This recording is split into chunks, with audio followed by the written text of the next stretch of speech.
മാംഗല്യം. രചന അവതരണം നന്ദു അച്ചു കൃഷ്ണ. മൗനം മാത്രം നിറഞ്ഞു നിൽക്കുന്ന ആ ഒരു അവസ്ഥയിലേക്കാണ് കൈമൾ മാഷ് കടന്നു ചെല്ലുന്നത്. മോനെ, തന്നോട് പിണങ്ങിയാകും അവൻ ഒരു വാക്കുപോലും മിണ്ടാതെ മുറിയിലേക്ക് വന്നതെന്ന് ഉറച്ചു വിശ്വസിച്ച അദ്ദേഹത്തിന്റെ ആ വിളിയിൽ മുഖം ഉയർത്തി അവൻ അദ്ദേഹത്തെ ഒന്ന് നോക്കി. അച്ഛനോട് പിണങ്ങിയിട്ടാണോ ഇവിടെ വന്നിരിക്കുന്നത്? അവന്റെ മുഖത്തേക്ക് നോക്കി തന്നെ അദ്ദേഹം സൈഡിലേക്ക് നിന്നു. അതോ ചെയ്തു പോയതൊക്കെ തെറ്റായിരുന്നു എന്നുള്ള കുറ്റബോധമാണോ നിനക്കുള്ളിൽ? അവനാകെ അസ്വസ്ഥനാകുന്ന പോലെ അദ്ദേഹത്തിന്റെ മുഖത്തു നിന്നും മുഖം മാറ്റി. നോക്ക് ഹരി, കഴിഞ്ഞുപോയ കാര്യങ്ങളിൽ നിനക്ക് ആവശ്യമില്ലാത്തൊരു കുറ്റബോധമോ സ്വയം പഴിച്ചുകൊണ്ടുള്ള ചിന്തകളോ ഒന്നും വേണ്ട മോനെ. ആ സമയത്ത് അതായിരുന്നു ശരി. എങ്ങനെയായാലും അങ്ങനെ ഒരുത്തനിൽ നിന്ന് അവളെ രക്ഷിക്കാതെ നമുക്ക് തരമില്ലായിരുന്നല്ലോടാ. അവന്റെ തോളിൽ പിടിച്ച് മുഖം തനിക്ക് നേരെയാക്കി മാഷ് അവനോട് ചോദിച്ചു. അതിന് ഇങ്ങനെ ഒരു മാർഗം വേണമായിരുന്നോ അച്ഛാ? അതും കല്യാണം? ആ വാക്ക് പറയുമ്പോൾ പോലും അവനുള്ളിൽ ഉണ്ടാവുന്ന വെറുപ്പ് എത്രത്തോളമാണെന്ന് ആർബിക്കും മനസ്സിലാവുന്നുണ്ടായിരുന്നു. ഒരിക്കലും അവളെ അവിടെ നിന്ന് നമുക്ക് രക്ഷിക്കാൻ കല്യാണത്തിന്റെ ആവശ്യമുണ്ടായിരുന്നില്ല. പക്ഷെ മുന്നോട്ട് അവൾക്ക് തല ഉയർത്തിപ്പിടിച്ച് നടക്കണമെങ്കിൽ, അല്ലെങ്കിൽ അവളെ ഒപ്പം കൊണ്ടു നടക്കുന്ന നിനക്കോ എനിക്കോ എന്തെങ്കിലും അവൾക്ക് നല്ലത് ചെയ്യണമെന്നുണ്ടായിരുന്നെങ്കിൽ ആ ഒരു താലിച്ചരടിന്റെ ഉറപ്പ് അത്യാവശ്യമായിരുന്നു ഹരി. ദേഷ്യം കൊണ്ട് വലിഞ്ഞു മുറുകിയിരുന്ന മുഖം അല്പം അയഞ്ഞ പോലെ ഹരി അച്ഛനെ സംശയത്തോടെ നോക്കി. അത്രയും ആൾക്കാരുടെ മുന്നിൽ വെച്ച് അവളുടെ തള്ള വിളിച്ചു പറഞ്ഞതൊക്കെ നീയും കേട്ടതല്ലേ? നിന്നെപ്പറ്റി ചേർത്തു മാത്രമല്ല, അച്ഛൻ സ്ഥാനത്ത് നിൽക്കുന്ന എന്നെപ്പറ്റി പോലും. ബാക്കി പറയാൻ കഴിയാതെ അദ്ദേഹം വല്ലാതെ അസ്വസ്ഥനായി മുഖം വെട്ടിച്ചു. അങ്ങനെയുള്ളപ്പോൾ ഇങ്ങനെ ഒന്നിന്റെ ഒരു പിൻബലമില്ലാതെ മോളെ എങ്ങനെ ഇവിടെ കൊണ്ടുവരുമായിരുന്നു എന്നാ ഹരി നീ പറയുന്നേ? ഹരി അദ്ദേഹത്തിന്റെ മുഖത്തു നിന്നും മുഖം വെട്ടിച്ചു. എല്ലാത്തിലും ഉപരി എന്റെ കുഞ്ഞിന്റെ കരച്ചിൽ. നമ്മൾ രണ്ടും ജീവിക്കുന്നതേ അവൾക്ക് വേണ്ടിയല്ലടാ മോനെ. അങ്ങനെ അവളുടെ വാശിക്കും കണ്ണുനീരിനും മുന്നിൽ വാങ്ങിക്കൊടുക്കാൻ പറ്റുന്ന ഏതെങ്കിലും ഒരു കളിപ്പാട്ടമായിരുന്നു അച്ഛാ കൺമണി? ദയനീയമായിട്ടുള്ള മാഷിന്റെ പറച്ചിലായിട്ടുകൂടി തിരിച്ചൊരു ചാട്ടമായിരുന്നു ഹരി ആ നേരം. പൂവിന് അവൾ കളിപ്പാട്ടം മാത്രമാണോ ഹരി? നിനക്ക് അങ്ങനെയാണോ തോന്നുന്നത്? അത്രയും ചാടിക്കടിച്ചു നിൽക്കുന്ന മകന്റെ മുന്നിലും ശാന്തത കൈവിടാതെ സംസാരിക്കുന്ന മാഷിനെ അത്ഭുതത്തോടെയാണ് ആൽബി നോക്കി നിന്നത്. ആ ചോദ്യത്തിന് മറുപടിയൊന്നുമില്ലാതെ ഹരി പിന്നെയും അവിടെ നിന്നും മാറി ജനലിന്റെ സൈഡിൽ അഴികളിൽ മുറുകി പിടിച്ചുകൊണ്ട് നിന്നു. നോക്ക് മോനെ, അച്ഛന് നിന്റെ അവസ്ഥയൊക്കെ മനസ്സിലാവും. അതുപോലെ നീയും സാഹചര്യങ്ങളെ മനസ്സിലാക്കി വേണം എന്ത് പ്രവൃത്തിയാണെങ്കിലും ചെയ്യാൻ. അയാളുടെ ആ പറച്ചിലിൽ ഹരി അദ്ദേഹത്തെ ഒന്ന് നോക്കി. ഉള്ളിലുള്ള ഇഷ്ടക്കേടുകൊണ്ട് ആവശ്യമില്ലാത്ത വഴക്കും കാര്യങ്ങളുമൊന്നും വീട്ടിൽ കാണിക്കരുത് എന്ന്. ആ പറഞ്ഞതിലെ വഴക്കും ബഹളവും താൻ മണിക്കുട്ടിയുടെ പുറത്ത് കാണിക്കരുത് എന്നാണ് അച്ഛൻ ഉദ്ദേശിച്ചത് എന്ന് മനസ്സിലായതും അവന്റെ മുഖം പിന്നെയും കയറി കടുത്തു. ആ സാഹചര്യത്തിൽ അവളെ രക്ഷിക്കാൻ പറ്റുന്ന ഏറ്റവും നല്ലൊരു മാർഗം നീ സ്വീകരിച്ചു. തൽക്കാലം മനസ്സിൽ അത്രയും കണ്ടാ മതി. ബാക്കിയൊക്കെ സമയം പോലെ. എന്ത് സമയം പോലെയാണെന്നാണ്? ഒന്നും സമയം പോലെയല്ല. അവളെ ഞാൻ രക്ഷിച്ചു. അതിനുമപ്പുറം ആരും ഒന്നും മനസ്സിൽ കരുതണ്ട. മുന്നോട്ടാണെങ്കിലും താൻ ഈ കല്യാണം പതിയെ അംഗീകരിക്കണമെന്നാണ് അച്ഛൻ പറഞ്ഞതെന്ന് മനസ്സിലായവൻ പെട്ടെന്ന് കയറി അദ്ദേഹത്തിന്റെ നേരെ ചാടിക്കടിച്ചു. അങ്ങനെയെങ്കിൽ അങ്ങനെ. ആരും നിന്നെ ഒന്നിനും നിർബന്ധിക്കില്ല. അത് കേട്ടതും കുറച്ചു മുന്നേ അവനെ നിർബന്ധിച്ചവളെ താലി കെട്ടിച്ച ഒരച്ഛനെ ആൽബി ഒന്ന് നോക്കി. കൈമള മാഷിന്റെ മുഖത്തു നിന്ന് അത് കേൾക്കാനിരുന്ന പോലെ ഹരി ഒന്ന് നിശ്വസിച്ചു. എന്തിനും മണിക്കുട്ടി ഇന്നു മുതൽ ഇവിടെ ഉണ്ടാകും. മനസ്സിലുള്ള ദേഷ്യം വെച്ച് അവളെ ഒരു വാക്കുകൊണ്ട് പോലും നീ വിഷമിപ്പിക്കല്ലേ. കാരണം ആവശ്യത്തിലധികം സങ്കടവും പേറിയാണ് പെണ്ണിന്റെ ഇപ്പൊ ഉള്ള നിൽപ്പ്. ഒന്നാമത് അവള് കാരണം നമ്മൾക്കൊക്കെ ഒരുപാട് നാണക്കേടുണ്ടായെന്ന് പറഞ്ഞ് വലിയ വായിലെ സീതയുടെ നെഞ്ചിലേക്ക് വീണ് കെട്ടിപ്പിടിച്ച് കരയുന്നുണ്ട് പെണ്ണ്. അത് കാണാൻ വയ്യാതെ ഞാനിപ്പോ നിന്റെ അടുത്തേക്ക് പോലും കേറി വന്നത്. അത് കേട്ടതും ഹരിയുടെ കണ്ണൊന്ന് ചുരുങ്ങി. അതിൽ അവളുടെ ഏറ്റവും വലിയ ഭയം നീ ഇനി വീണ്ടും പിണങ്ങുമോ എന്നുള്ളതാണ് അവളുടെ പറച്ചിലിൽ നിന്നും എനിക്ക് തോന്നിയത്. മകന്റെ ആ നോട്ടം കണ്ടില്ല എന്ന് നടിച്ചുകൊണ്ട് മാഷ് പിന്നെയും പറഞ്ഞു. അതുകൊണ്ട് അവളുടെ സാഹചര്യം കൂടി മനസ്സിലാക്കി വേണം നിന്റെ ഓരോ നോട്ടവും സംസാരവും പോലും. വെറുതെ നിന്റെ പ്രവൃത്തികൾ കൊണ്ട് ആ കുഞ്ഞിനെ കരയിക്കരുത്. ഇനിയിപ്പോൾ നിനക്കവളെ ഒട്ടും അംഗീകരിക്കാൻ പറ്റില്ല എന്നാണെങ്കിൽ. അത് കേട്ടതും ഹരിക്കൊപ്പം തന്നെ ആൽബിയും സംശയത്തോടെ അദ്ദേഹത്തിന്റെ മുഖത്ത് നോക്കി. അവളുടെ പഠിത്തം കഴിഞ്ഞ് ഒരു ജോലിയായി സ്വന്തം കാലിൽ നിൽക്കുന്നവരെ കൊച്ചി ഇവിടെ നിൽക്കട്ടെ. അത് കഴിഞ്ഞു അത് കഴിഞ്ഞിട്ട് ആൽബിയാണത് ചോദിച്ചത്. കഴിഞ്ഞിട്ടെന്താ? ഇവനെ കൊണ്ട് അവളെ ഡിവോഴ്സ് വാങ്ങിച്ചു കൊടുപ്പിച്ച് അവളെ മനസ്സിലാക്കുന്ന ആരെ കൊണ്ടെങ്കിലും ഞാൻ ആ പെങ്കൊച്ചിനെ എന്റെ മോളായി കണ്ടങ്ങ് കല്യാണം നടത്തി കൊടുക്കും.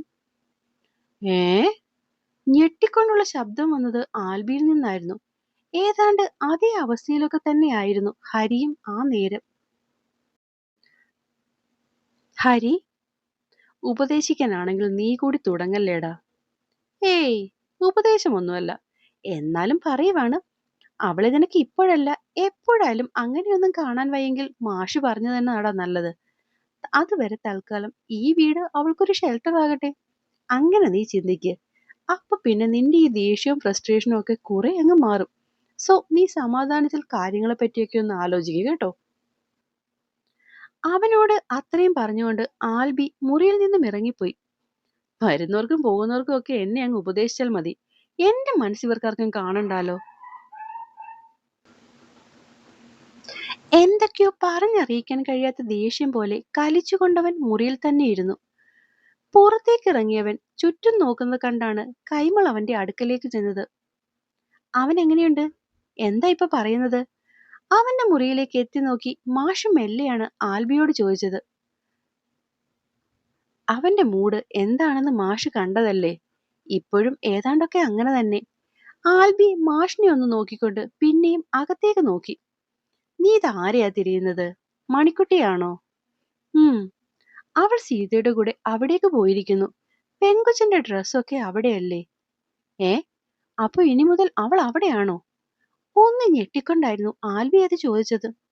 എന്തിന്? എന്റെ മോൻ കെട്ടിയ പെണ്ണ് ഇവിടെ എന്റെ വീട്ടിലല്ലേ വേണ്ടത്? മാഷ് ശബ്ദം വളരെ താഴ്ത്തി ഹരിയുടെ മുറിയിലേക്ക് പിന്നെയും ഒന്ന് എത്തി നോക്കിയാണ് അത്രയൊക്കെ ചോദിച്ചത്. ഓഹോ, അങ്ങനെയാണോ? ആൽബി അതുപോലെ തന്നെ ശബ്ദം താഴ്ത്തി ആളിനെ ഗൗരവമായി നോക്കിക്കൊണ്ട് തിരിച്ചും ചോദിച്ചു. പിന്നല്ലാതെ. മാഷ് തിരിഞ്ഞു നോക്കിക്കൊണ്ട് സിറ്റൗട്ടിലേക്ക് പോകും വഴി പറഞ്ഞു. അതെ, ഒന്ന് നിന്നേ. പിന്നാലെ പോയി അവൻ അയാളെ പിടിച്ചു നിർത്തി. അതെ, ഇത്രയും നേരം എനിക്ക് ചെറിയൊരു സംശയമേ ഉണ്ടായിരുന്നുള്ളൂ. ഇപ്പൊ ഉണ്ടല്ലോ, ഏതാണ്ടൊക്കെ എനിക്കത് ഉറപ്പായി. എന്ത്? സത്യം പറ മാഷേ, നിങ്ങൾ മനഃപൂർവ്വമായി ഈ കല്യാണം നടത്തിച്ചതല്ലേ? അവൻ അയാളെ അടിമുടി നോക്കിക്കൊണ്ടാണ് ചോദിച്ചത്. ഞാനോ? ഞാനൊന്നുമല്ല. അത് പിന്നെ കുഞ്ഞ് കരഞ്ഞ് അവര് വന്ന് ബഹളം ഉണ്ടാക്കി. അങ്ങനെയൊക്കെ വന്നപ്പോൾ ആ സമയത്ത് ഞാൻ ചെയ്തു പോയതാണ്. അവന്റെ മുഖത്ത് നോക്കാതെ കണ്ണ് പരക്കം വായിച്ചുകൊണ്ട് മാഷ് വല്ലാത്തൊരു വെപ്രാളത്തോടെ പുറത്തേക്ക് ഇറങ്ങാൻ പോയി. ദേ മാഷേ, 24 മണിക്കൂറും ചുറ്റും കള്ളന്മാരെ കൊണ്ടു നടക്കുന്ന ഒരു തനി രാഷ്ട്രീയക്കാരനാണ് ഞാൻ. ആ എനിക്കിട്ട് അമിട്ട് വെക്കാൻ നോക്കല്ലേ.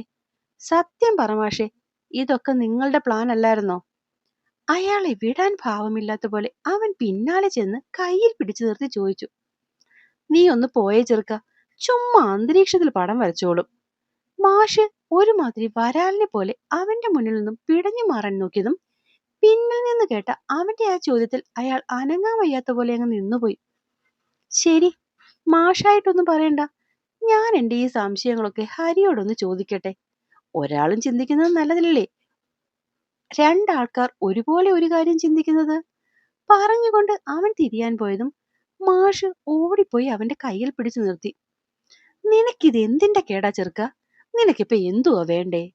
മാഷിന് അരിശം കൊണ്ട് കണ്ണ് കാണാത്ത പോലെ അവന്റെ മുഖത്ത് നോക്കി ചോദിച്ചു. സത്യം, സത്യം മാത്രം അറിഞ്ഞാ മതി. അവനും അല്പം പോലും കുറച്ചില്ല. ഇവനെ കൊണ്ട്.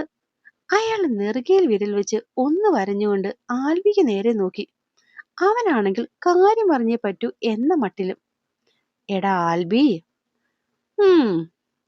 അത് പിന്നെ അവിടെ എത്തി ആ പെൺകൊച്ചിനെ കാണുന്നവരെ ഇങ്ങനത്തെ ആഗ്രഹമൊന്നും എന്റെ മനസ്സിലില്ലായിരുന്നടാ ആൽബി.